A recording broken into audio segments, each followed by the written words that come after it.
पालकमंत्र्यांना सरकारी जमीन विकायची होती, काय अडचण होती का? सरकारी जमिनीवर बऱ्याच नेत्यांचा डोळा असतो. महानगरपालिकेच्या जमिनी असो किंवा सरकारच्या जमिनी असो, वतनावर दिलेला असू द्या किंवा अजून कुठल्या अडचणीत असू द्या, पालकमंत्री असू द्या किंवा अजून कुठला मंत्री, सत्तेवर असले की बरोबर ताबा मारायचं काम करतात. कारण खाजगी बिल्डर जे असतात ते ह्यांचेच टक्केवारी असती. बऱ्याच मोठ्या बिल्डरसोबत राजकीय पुढाऱ्यांचे हितसंबंध आहेत आणि त्याच्यामध्ये सर्वसामान्यांची झोपडी तोडली जाते, सर्वसामान्यांची घरं पाडली जातात, सर्वसामान्य माणसाला बेघर केलं जातं. हे अतिक्रमणवाले तर जनावरं अक्षरशः बांधलेली घरं पाडतात. तिकडं मात्र जनतेचा म्हणजे सरकारच्या हक्काचा भूखंडसुद्धा जनतेच्या हितासाठी ठेवला जातो, त्याच्यावर पण डोळा असतो.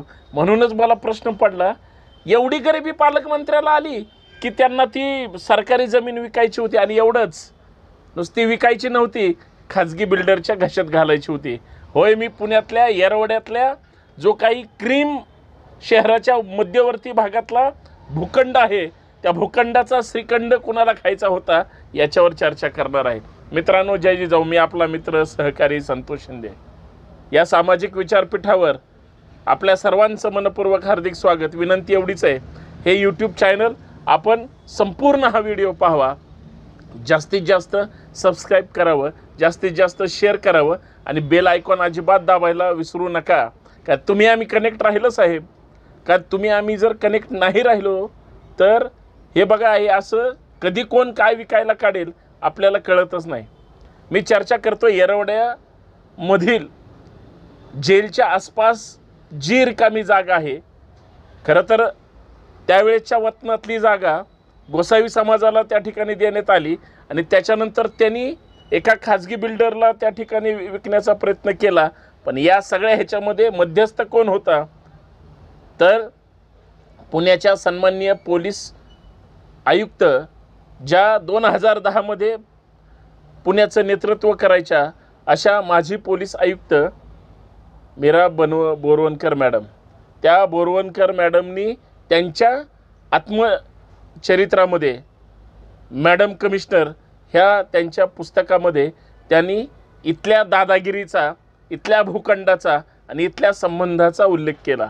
अजून ते पुस्तक तुमच्या माझ्यापर्यंत यायचं आहे, परंतु ते महाराष्ट्रासाठी तरी वादळी ठरणार, कारण बरेच किस्से बाहेर पडणार, अशी चर्चा नाकारता येत नाही. मला पालकमंत्र्यांचं, दादांचं, म्हणजे त्यावेळेसही होते, आजही तेच पालकमंत्री आहेत, एका दादांना दुसऱ्या दादांनी बरोबर हटवलं आणि पालकमंत्री पदावर बसवलं. तर जुने दादा असे म्हणाले की मोठ्या गोष्टी करण्यासाठी छोट्या तडजोडी कराव्या लागतात. ही गोष्ट खरी आहे की नाही? तेही दादा होते आणि हेही दादा आहेत. हे राजकारणातले आहेत, समाजकारणातले आहेत आणि प्रत्येकाच्या मनातले सुद्धा आहेत.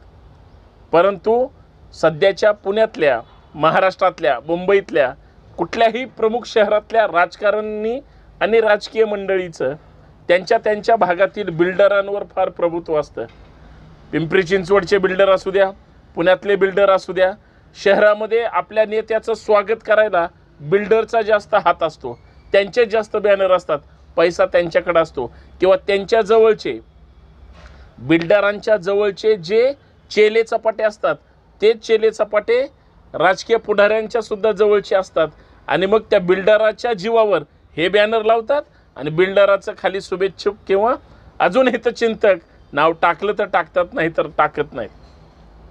अशी ही सगळी मंडळी, ह्यांना बरोबर माहीत असतं सरकारी जमीन कुठल्या भागात आहे, ती कशा पद्धतीनं मिळवता येते, सरकारी जमिनीवर ताबा मारला की कशी आपल्या घशात घालता येते. याचं उत्तम उदाहरण तुम्ही एकदा पवना धरण याच्या परिसरात फिरा, तुम्ही एकदा खडकवासला धरणाच्या परिसरात फिरा, बॅकवॉटरच्या, तुम्ही वरसगाव, पानशेत धरणाच्या बॅकवॉटरला सगळीकडे फिरा, तुम्हाला पवना डॅमला सुद्धा बड्या राजकीय पुढाऱ्यांच्या अनधिकृत जागेवर मोठे मोठे रिसॉर्ट असतील. धरणापासून 200 मीटर लांब त्या ठिकाणी नंतर तुम्ही काहीही बांधू शकता, पण लोक पाण्यात उतरलेत, पाण्यात. हे कोणाच्या आशीर्वादाने? असंच दादा, काका, साहेब आणि पुढाऱ्यांच्या जीवावर. ही कुणाची एकदा जर तपासा, सगळे लोकप्रतिनिधीचे आहेत, याच्यावर सुद्धा चर्चा झाली पाहिजे.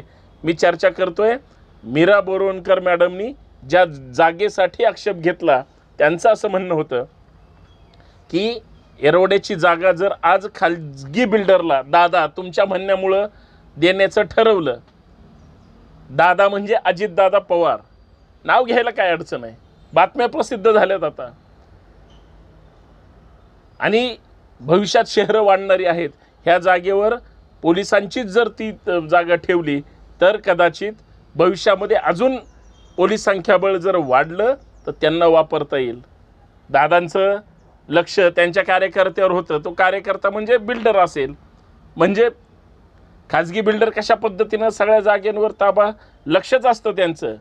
तुम्ही आंबिलवाड्यातला अख्ख्या गोरगरिबांच्या झोपड्या पाडून तिथं त्यांना ते सरळ कॅनल करायचा होता, बिल्डराच्या घशात घालण्यासाठी त्यांनी बरोबर गोरगरिबांची झोपड्या उठवल्या. तुम्हाला जर कामगार पुतळ्याच्या तिथं शिवाजीनगरमध्ये सगळ्या झोपडपट्ट्या उठवल्या मेट्रो स्टेशनसाठी, किती लोक प्रवास करणार आहेत, काय करणार आहेत.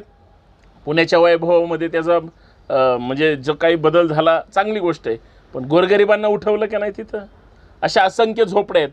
आमच्या झोपडीत राहणारे सुद्धा खोपडीबाज असतात, त्यांनाही डोकं आहे, मेंदू आहे, फक्त गरिबीमुळं त्यांना संघर्ष करता येत नाही आणि मग ते तिथं राहतात. तिथं राहून सुद्धा स्वतःचं म्हणजे आणि कुटुंबाचं उपजीविका करून सुद्धा स्वतःच्या कर्तृत्वाचे ठास ते समाजासमोर उमटवतात, ठसासुद्धा उमटतात. पण परिस्थितीमुळं काहीजण वैफल्यग्रस्त अवस्थेत असतात आणि जे काही त्यांच्या आयुष्याचं होतं हे आपण पाहतच आहोत. पण राजकीय पुढारी मात्र ह्या सगळ्यावर नांगर फिरवून स्वतःचं जे काही मलिदा लाटण्याचं काम करायचं असतं. हे फक्त एका पक्षाचं नाही, सगळ्या पक्षाचे सगळे बडे नेते हे भूखंडाचा श्रीखंड खाण्यासाठी आणि कदाचित ताबा मारण्यासाठी, जे लोक पक्षावर ताबा मारू शकतात, जे लोक आमदार खासदारांवर आणि कार्यकर्त्यावर ताबा मारू शकतात, ते जागेवर आणि जमिनीवर का ताबा मारू शकणार नाहीत, हा एक संशोधनाचा विषय. मित्रांनो, याच्यात बोध घेणं एवढंच गरजेचं आहे. पिंपरी चिंचवडमध्ये भोसरीचा जो काही भूखंडाचा वाद झाला आणि श्रीखंडाचं जे काही ईडी पासून सगळीकडे चर्चा झाली, इथं मात्र दादांची हुकूमत असल्यामुळं कदाचित कुणी चर्चा करत असावं किंवा नसावं, परंतु हे सगळं कसं असं सोयीनं चर्चा केली जाते. मला कुणाविषयीही वाईट बोलायचं नाही, चूक कुणाची आहे कुणाची नाही हे त्या पुस्तकातून आपल्यासमोर आल्यानंतर कळेलच.